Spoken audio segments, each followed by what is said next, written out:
Professor Etzkowitz, welcome to the University Industry Interaction Conference. Thank you very much for your attendance. Thank you very much for your keynote speech.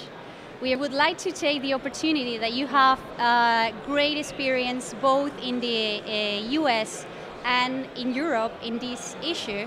And it's always been said that there are two completely different models in terms of cooperation between universities and business. So we have heard here in Europe is there's a European model in which is much more focused on relationships, and the concept of university and business cooperation is much more broader than just commercialization or just technology transfer, while the US model is more focused on commercialization and pure technology transfer without maybe considering the broader aspect of the topic. You have experience in both countries. What's your opinion about it? Okay, I think you could find examples of both the so-called US and European model everywhere in the world. For example, I just in my talk gave an example of a drama teacher in the 1930s during the Depression from a very small college organizing a theater festival on the basis of improving the quality of life in the community. So that was civic entrepreneurship. Now, over time, that led to the growth of bed and breakfasts and restaurants, so it became business entrepreneurship. So is there opposition between dealing with a broader community and dealing with business? No. One can lead to the other, and it should. That's the model. I believe there's a common model of relationship between university and industry.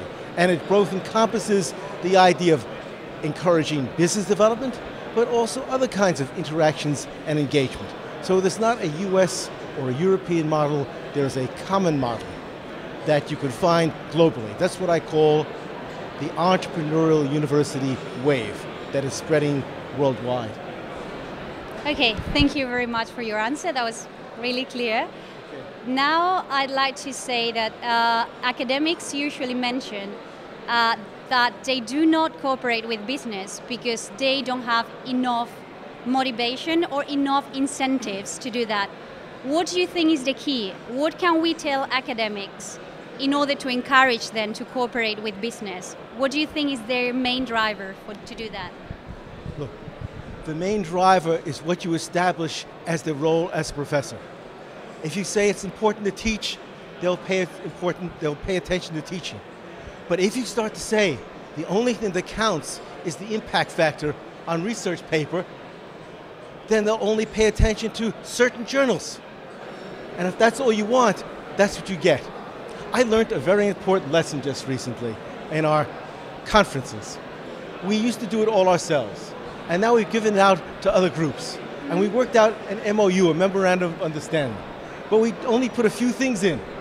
And I found that we put in to have a website, but we didn't put in to do outreach with leaflets.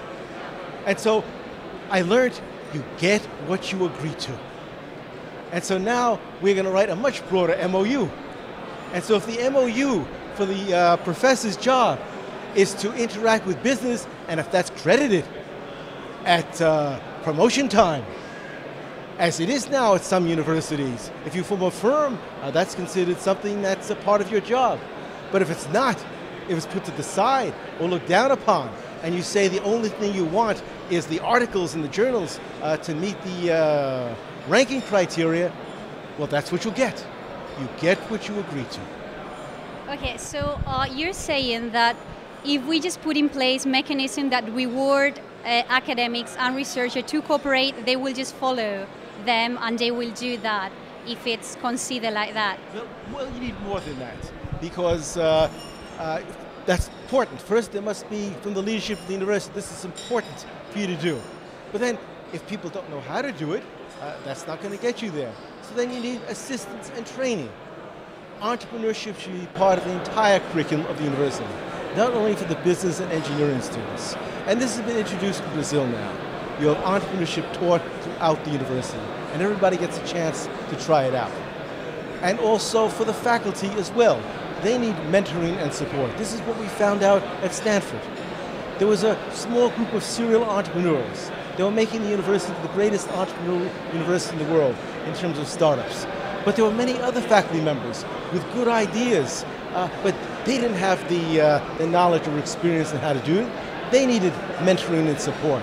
And so a student-organized project to provide that support for students was soon providing it for faculty members as well. And this is now what is increasing the output of firms and the scale-up of those firms from Stanford at this time through the StartX project. And now, thank you very much. Now that you mentioned in Stanford, we are all amazed about what is being done there. A case study of Stanford in terms of entrepreneurship, in terms of cooperation with business is everywhere. We all know more or less about what you do there, and all rectors, I've heard many rectors in many different universities saying, Stanford is doing great, they are our model. We have to follow Stanford even when we already know we're not going to be like them, but that is the model that we have to follow. Do you truly believe that all universities should follow the model that Stanford have to get, if not as good result, at least somehow good results? I think you have to be very careful in following the, quote, Stanford model. Because if you look at Stanford today, it's not so close to industry. It is in many ways. What you see is the end result. You see the end result of 100 years of working closely. But it's the earlier stage of this process that's important to look at. The history of how this took place. Many people come to Stanford and they see the Stanford Research Park, beautiful buildings, large companies, and they say, we need this back home. De Gaulle came, Medvedev came, and they go back and they start similar projects. Sophie Antipolis in France, the Skolkovo project in Russia. But that's not how it happened. It didn't happen by building the buildings. The buildings were the end point of decades of the university leadership encouraging students to form firms. First in the electrical equipment industry, just to establish that industry on the West Coast at the end of the 19th century. And the idea was that you couldn't have a great engineering school unless it was surrounded by firms.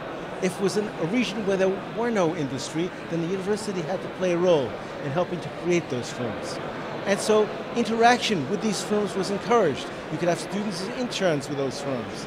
And so that was established in the 1920s and 30s. The university at that time was not a great research university. It was mostly a teaching university. It was the interaction with the firms that helped build up research at the university. First in its engineering school and then elsewhere. And they figured out how to create a great university. You don't spread yourself across all fields. You pick an area to focus on. First one, and then two and three, but you concentrate your resources. So the idea was to create a critical mass of 6 professors in an area. And then, once you've built up that area, you move on to another. So first in the 1930s in microwave technology, and out of that came Hewlett-Packard. Then in steroid chemistry, and then you began to get biotech firms coming out. More recently, of course, in computer science and biotechnology. But you focused your resources.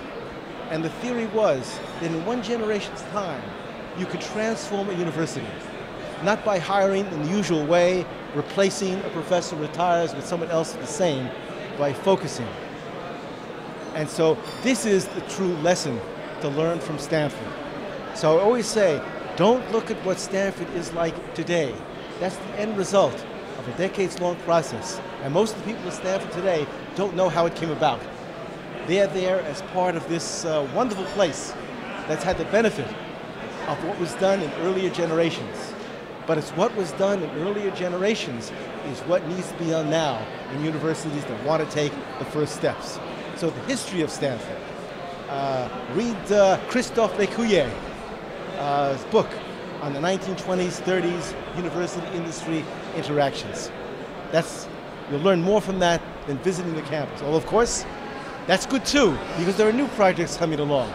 I'm going to be hosting the leadership of Spain's innovation agency. And I will take them to the StartX project. But I'm also going to introduce them to the founder of a very innovative project in California, which was set in motion by the voters of California in '04, the California Institute of Regenerative Medicine, which set up $3 billion of funding by the taxpayers of California to buy bonds. And with bond funding, you have counter-cyclical venture capital, not for research buildings to help start firms. This is the most important thing now to learn in a visit to Stanford. It's done by a graduate of Stanford.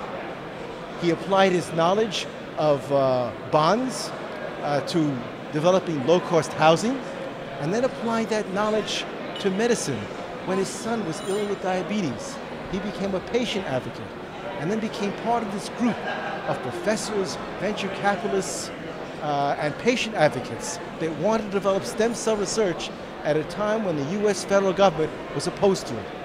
And so they took the states' rights perspective. In California, we will do it.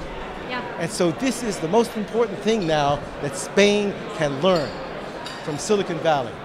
It's to talk to Bob Klein, who initiated this project, and the California Institute of Regenerative Medicine, counter-cyclical science and technology funding and venture capital. This is what Spain can do at a time when there's little resources from current appropriations. You must look to the future and treat science and technology as infrastructure, and borrow from the future to develop that. Great.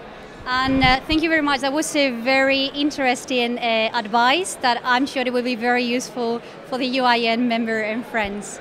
And my last question, always thinking about the further development, thinking about the future, how do you see university-industry relationship in 10 years? How do you see the future development of it? To see the future, I like to go to places where there are experiments going on that have the potential to be scaled up. So I go to Brazil, for example, to see the future. In a university like the Pontifical Catholic University of Rio Grande do Sul, where as a result of the innovation law of 2004, it's now legitimate for a research group to have a firm in the same place. I call it a laboratory in a firm, or a firm in a laboratory. The two are combined.